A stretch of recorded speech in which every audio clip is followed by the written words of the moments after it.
arrested yesterday. Is there anything you need to address this morning? Yes, Your Honor, I have two matters.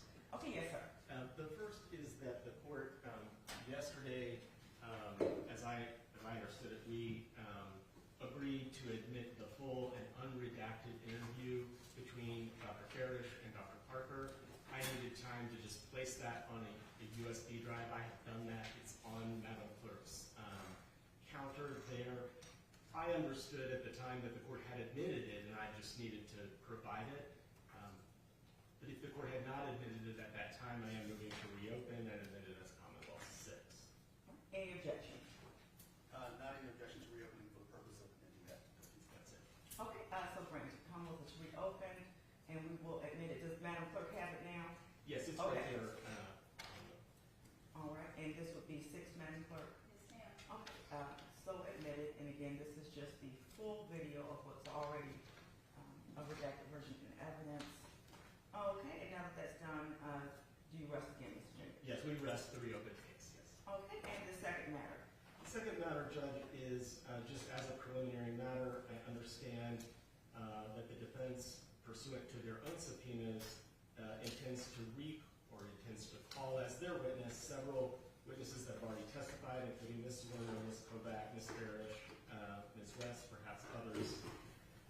And I just want, as a preliminary matter, to point out Jones v. Commonwealth 2023 VA Act, Lexus 294, decided May 16th of 2023, which holds that it is not proper for the defense to do any impeachment when it calls its own witnesses. And so I am asking the court to instruct the defense not to do any impeachment and not to recross on matters that they already had a full opportunity to cross on.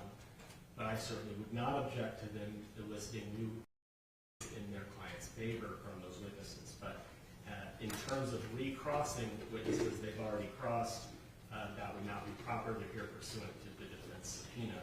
So I wanted to raise that issue to the court. Yes, sir, thank you. Response? Yes, Your Honor. We would be asking, in the event of calling these witnesses, that they be, that we be able to examine them as hostile witnesses. Okay. And so ultimately, we will cross that bridge when we get to it. You all are entitled to call whatever witnesses you wish, and if they meet the qualifications to be declared hostile or adverse and be treated accordingly by impeaching and or leading questions, then if they meet that statutory criteria, then that will be allowed. So Mr. Jenkins, I understand your objection now, and it'll be ongoing, and when we get there, we will address it. But again, if they meet the criteria for being a hostile witness, the court will allow them to be treated as such. I understand. Thank you. All right, thank you. Okay, so with the Commonwealth rested, defense asked to prepare time to prepare their motions to strike, and we'll start with them this morning. Are we ready for that? Yes, Your Honor. Okay, I'm ready. Please proceed. Your Honor, the Commonwealth has filed 8 indictments for felony abuse and neglect of children. I'm going to sort of assume that the Commonwealth is proceeding under the fact that there were at least 8 children that were abused and neglected on January 6th. Your Honor, if that's the case, I would say the Commonwealth hasn't established that there were 8 children present in the classroom on that day when this incident occurred. The Commonwealth definitely hasn't established 8 separate incidents. So we have one incident where I guess potentially the Commonwealth believes that there was 8 children present.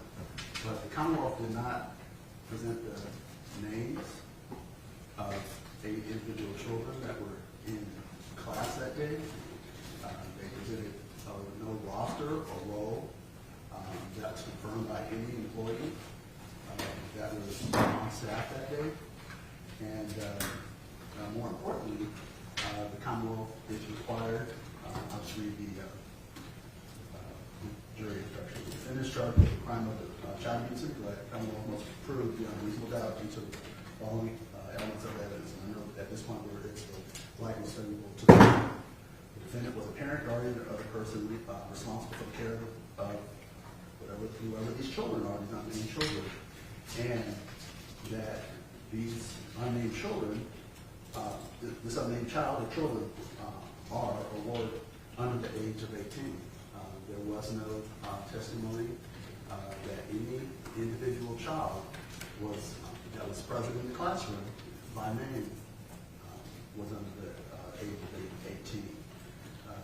Also, the Commonwealth has to prove that the defendant's willful act or omission in care of whoever these unnamed children are was so gross, wanton, and culpable to show a reckless disregard for human life. Jury instruction that discusses the definition of willful says, a willful act is one done with a bad purpose or without justifiable excuse or without ground for believing it is lawful. A willful act is intentional or knowing or voluntarily as distinguished from accidental. The terms bad purpose or without justifiable excuse require knowledge that a particular conduct would likely result in injury or illegality. Your Honor, in my own words, the Commonwealth has to establish that Dr. Parker knew, and her response was, so what? I know that there's a weapon, and that there's a likelihood that children will be harmed by that weapon or firearm, and I don't care. Let whatever happen is going to happen. There was no evidence that was Dr. Parker's response to anything that happened on that day. She was brought limited information, and she responded to the information that she had. Again, I asserted at the very beginning of this, if we look at the behavior of everyone that had contact with JT on that day, they did not believe that there was a firearm. They did not believe that there was a weapon. There was testimony from Zwerner. She was the person that had the most direct contact than anyone on that day. Her behavior did not indicate that she believed that there was a weapon. She left JT in the classroom. She left other children in the classroom. Then we go to Ms. Kovac. Again, she sat with him, had her eyes on him. Watched his behavior. She said it was weird, but her actions in no way indicated that she believed that there was a firearm in possession of JT. And then we consider what Mrs. West testified. She said there were some concerns. She actually observed JT on the playground with the other children. Based on her observations, she was satisfied that there was no weapon. She only became concerned again when there was a report almost contemporaneously with the shooting that there in fact was a weapon. And then we consider the testimony of Mr. Rawls. He had a lot of contact with JT leading up to this event. On the day of the event, concerns were brought to him. He investigated, put his eyes on JT, was satisfied that JT did not present a danger of harm to the students in the classroom. Your Honor, based on the information that Dr. Parker had, she made decisions. In hindsight, those decisions actually were determined not to be the correct decisions. But that wasn't her decision wasn't an act of neglect. There was no bad purpose, obviously. She didn't intend any harm to the students. Without justifiable excuse, Your Honor, based on the information she had, she took actions that she believed were appropriate based on the circumstances. And so there was no bad purpose.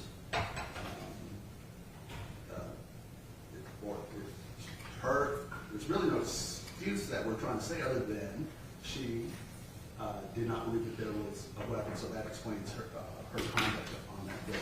So there was no information that she had that she came to the conclusion that was going to lead to harm of her students. And then after coming to that conclusion, she decided that she didn't care, so what, I'm going to leave that threat of harm to those students because of JT having a firearm. The Commonwealth hasn't met its burden to establish a willful act. The Commonwealth has not established the specific names of children and their ages that were present in that classroom. We ask to consider striking the Commonwealth's case. Thank you, sir.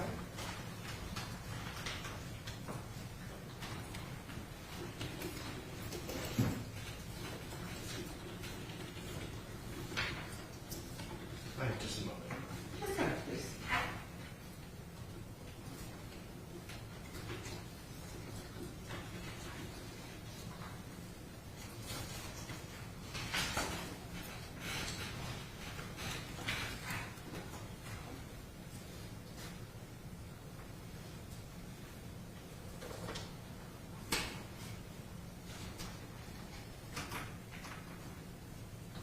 Your Honor, I'll try to address defense counsel's arguments in order. The first was that he did not specify children having been in the classroom, or prove that children were in the classroom. What the Commonwealth is required to prove is actually what is in the indictment.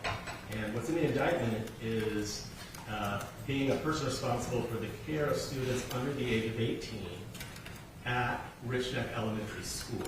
So there's no need for us to prove that they were in the classroom necessarily, though certainly victims, we would argue, are in the classroom, but only at the school. That we did not present specific names is not required. The requirement of the statute is that a person responsible for the care of a child under 18 willful act of omission was so gross, wanton, and culpable as to disregard human life. The statute defining what must be included in an indictment does not include a victim's name. And we can think of common examples of indictments that sometimes don't. For instance, did assault and batter another is a very common indictment that does not include any victim's name. So the jury would, the way it is indicted now, be free to find up to the number of victims that they believe existed, in this case with a maximum of 8. And certainly no indictment can be returned twice for the same victim, and that can be explained to them.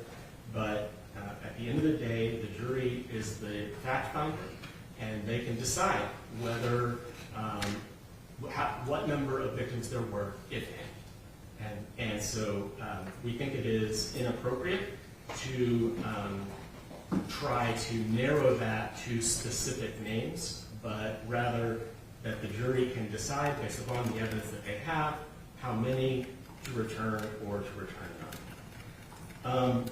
I'm sorry, how many to find guilty on or to find not guilty on all. Given that the argument generally being we didn't prove there were victims, I think that's definitely false. Children, specific children were referred to. 5 of them by my count are R, S, D, G, G, M, G, and K, S were the specific children that we referred to during the course of the trial. Ms. Jenkins, if you go with the initials one more time, I have S, D, G, G, M, G, K, S, K, S, and R, R. Thank you. So we have a total of 5 children that we identified with specificity, but I'll point to the testimony of Ms. Zwerner, who said there were about 20 students in her classroom, many of whom were in her field of vision at the moment that she was shot, and I would propose that it is up to the jury whether they believe more or fewer victims exist of this crime, and so we believe we should not be required to name specific victims in either the instructions or the indictments. The argument that we did not prove age begins with a reminder of two things, and of course the court is aware the burden of proof at this stage is the light most favorable to the Commonwealth, but I think more importantly that circumstantial evidence is evidence. We had testimony from several parents who said that they dropped their first grader off at school, that their child was in first grade, and that they were in Ms. Zwerner's class. Ms. Zwerner testified that first graders are about 6 years old, and throughout this trial we've instructed witnesses on the record to refer to people under the age of 18 using initials, and you had several parents come in and testify using only initials of their own children. The overwhelming evidence then is that these children were under the age of 18. No, we don't have all of their specific ages, but they were first graders in Ms. Zwerner's class, and they were students attending an elementary school. And so I think that the proof of age has been sufficient to survive the motion to strike. There were two legal standards mentioned by defense counsel in his argument to the court. And one was that he indicated that we had failed to prove that the defendant knew of the danger. But if you consult the model jury instructions, that is not the standard. The model jury instruction for criminal negligence tells us that to constitute criminal negligence, the Commonwealth must show that the defendant either knew or should have known that the probable result of his or her acts or omissions would be serious injury or death to a child.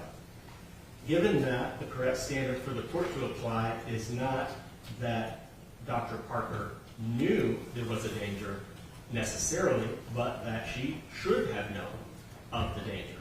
Having said that, she did know. There were multiple warnings she received from multiple people that there was an armed student. And as I argued during the trial on several objections, whether they thought it was a toy, whether they thought it was a knife, whether they thought just the mere fact that a possible weapon is on campus should have triggered the response defined in the crisis management plan, yet it did not. So it should have known and not known. The second legal standard defense counsel left out is from the willful act definition jury instruction. And so the model on that says a willful act is done with bad purpose. That's what defense counsel pointed out, but it's with bad purpose or without justifiable excuse. And I would argue that that is the part that we rely on here. I do not argue that Dr. Parker had a bad purpose. I will concede that fact. But the law says it's either of those, a bad purpose or without justifiable excuse.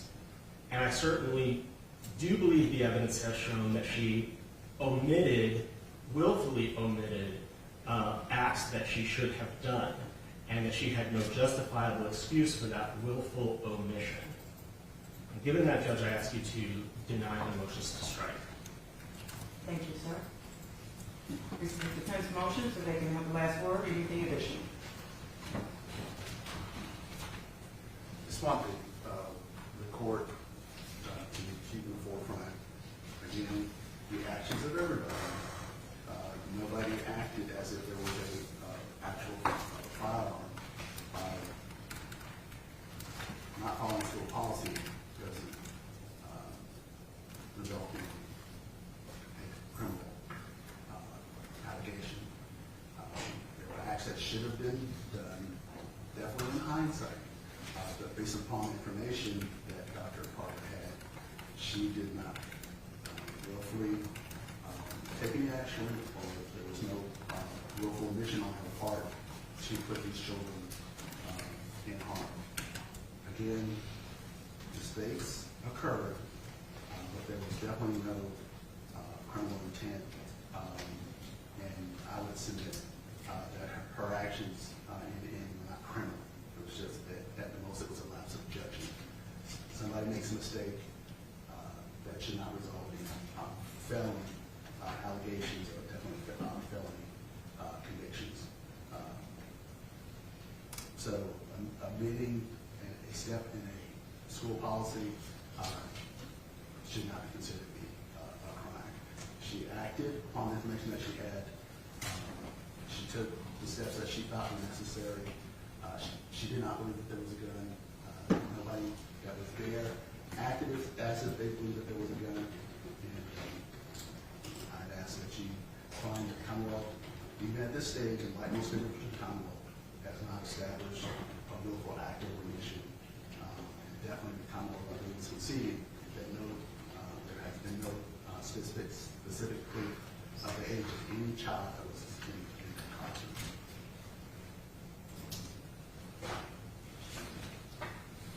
Anything further before the court makes a rule on the motion to strike? No, Your Honor. I will be honest, we could have done that yesterday. I expected more substantial motion with case law and additional principles of law that the court would probably need to recess and consider, but we are where we are. Having considered this case for 4 days and listened to the motions of counsel, and the division of labor in a criminal jury trial. So in that division of labor, in those legal proceedings, questions of facts go to the jury, questions of law go to the judge. A question of fact asks what happened, and it requires evaluating evidence, such as the witness testimony and or physical proof. Questions of law ask how does the law apply to those facts, and requires interpretation of statutes, precedents, and constitutional rules. And that's kind of legalese, but breaking it down. The judge decides the question of law, which is what law applies, procedure, and runs the courtroom. In this case, a criminal jury, the jury would decide the facts, which is what happened. To give an analogy, because this case doesn't put itself well to analogy. Somebody is given a ticket for speeding, 70 and a 65, but they're stopped in a parking lot. The jury decides the question of fact. Was that driver actually going 70? The judge would decide, does the speeding law apply in the parking lot? So that's the way to wrap your mind around the difference between question of law and fact, which can get quite convoluted. With the question of facts being resolved by the trier of fact, which in this case is the jury, and their job would be to weigh the strength of the evidence and the credibility of the witness, and judges resolve the questions of law. And what would be put to the jury in this case was whether or not Ebony Parker is guilty, and that would be the question of fact. I do all this, say all this, because the distinction between law and fact can become convoluted, and they can be mixed. It can be a mixed question of law and fact. The Supreme Court itself has acknowledged that it can be an imperfect science of where is that dividing line, but identifying that line is important, critically important, whether or not it's a question of law or fact. Question of fact goes to the jury, they make the decisions. Question of law, it stays with the judge. And I guess for purposes of the party's understanding, that influences the courtroom decision maker, the appellate review, how evidentiary rules are administered, and the application of precedent. Which I would say there is no precedent for what's before the court of an administrator being criminally charged and tried for what has been presented and what happened that day, January 6, 2023, at Richneck Elementary School in Newport News. This court is finding that it is presented with a question of law, which requires resolution by the decision maker. The decision maker on questions of law are the judge, and whose decision is that, and my decision is that this is a matter for the court, and the court is of the legal opinion that this is not a crime, not under the common law of Virginia, nor under the code of Virginia. And the court is going to explain its rationale and ruling. With that being said, if it's not a crime under the common law, nor under the code of Virginia, should the legislature wish to make it a crime, then they will create specific statutory language to do so. When reviewing the statutory language, the court is bound by the plain meaning of that language and must give effect to the legislature's intention as expressed by the language used, and unless a literal interpretation of the language will result in manifest absurdity. So now I look at the statute. Virginia Code 18.2, 371.1. What the indictment charges here is under paragraph B of that statute. It reads, any parent, guardian, or other person responsible for the care of a child under the age of 18 whose willful act or omission in the care of such child was so gross, wanton, and culpable as to show reckless disregard for human life is guilty of a Class 6 felony. The indictments in this case don't address specific individuals, but they list students. The court finds that what has been presented to it is a mashup of legal theory, and it is not clear, based upon the plain meaning of the statute, that these facts are crimes. In the court's analysis, the court is asking, is the crime that Ebony Parker didn't follow Newport's policy and procedure, of which was put into evidence, which would have required two people to search the person of JT, either two administrators or one administrator and one security officer, of which the security officer was on site at a different school performing their duties, and the principal, the other administrator present, that's known in this proceeding, was in scheduled meetings during testing. Is the crime that Dr. Parker didn't direct a search of the child's person after being informed that the book bag was clear? Are the 8 counts of the indictment based upon the number of children in the room when the firearm went off? Are the 8 counts of the indictment based upon unfired bullets remaining in the firearm, which would be contrary to established case law as they have to be discharged? Is the delayed reunification the reckless disregard for human life? Is it the emotional trauma of the exposed child who was in the classroom? I believe the initials were KS. Is that the reckless disregard for human life? Is it the fearfulness, bedwetting, and hypervigilance of all the children in the school that day that comprises the reckless disregard for human life? Is it because JT wasn't expelled prior to January 6, 2023 due to his previous behaviors, which presumably would be in the province of the prior principals, Dr. Goodman and then Ms. Foster? Or is the crime the lack of heightened response from Ebony Parker due to her awareness of prior issues with JT? The court is unclear. And as previously stated, those legal theories do not fit the plain meaning of the statute. If they are to amount to a crime, then the legislature will need to codify it.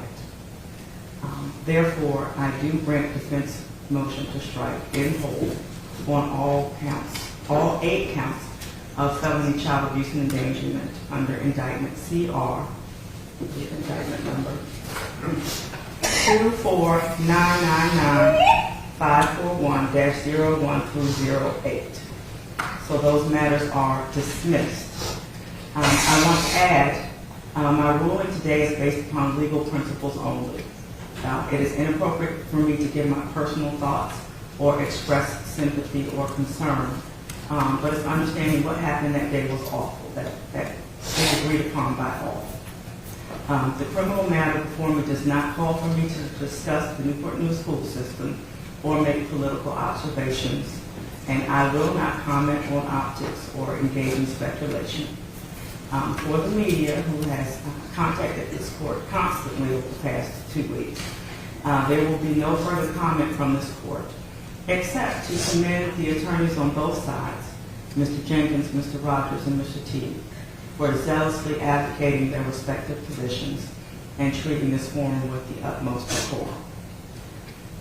It is 9:46, and I did not have the jurors reporting until 10. So I'll ask the parties how they wish for me to discharge the jurors, if they want me to just tell them when they report to the room or have them brought out and do it on the record. But in discharging them, I will remind them that no one from this court will contact them and direct them about this case. And I will ask the attorneys to please inform all of the witnesses that were to remain constructively sequestered that they are released. So from the attorneys, how would you like me to inform the jurors who are still coming in the building that they're discharged from their duties for this case? Your Honor, I feel like we should discharge them on the record. Okay. I would have no objection at all if the defendant or other parties wanted to leave and just do that with counsel. Just counsel only? That would be fine. Okay, defense position? Your Honor, I'm actually okay with the Commonwealth's position. Okay, so I will step off the bench, so we'll be in recess, and then we'll discharge the jurors on the record once they all report. And to parties, please be quiet, and however you feel about the court's ruling, you can express that outside of the courtroom. This is still a professional legal forum. All right, thank you very much, and Sheriff, come get me when they've all reported. Thank you. Please rise. Thank you. Court stands in recess.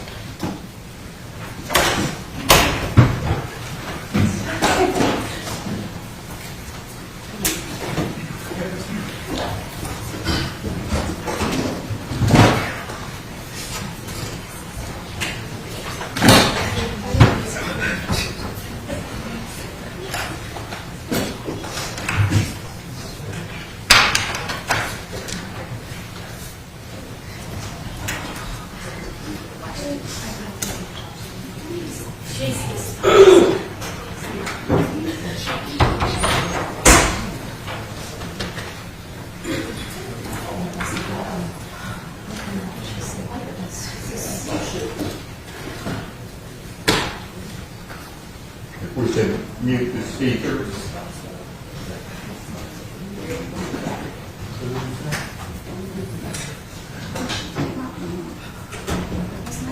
Speakers.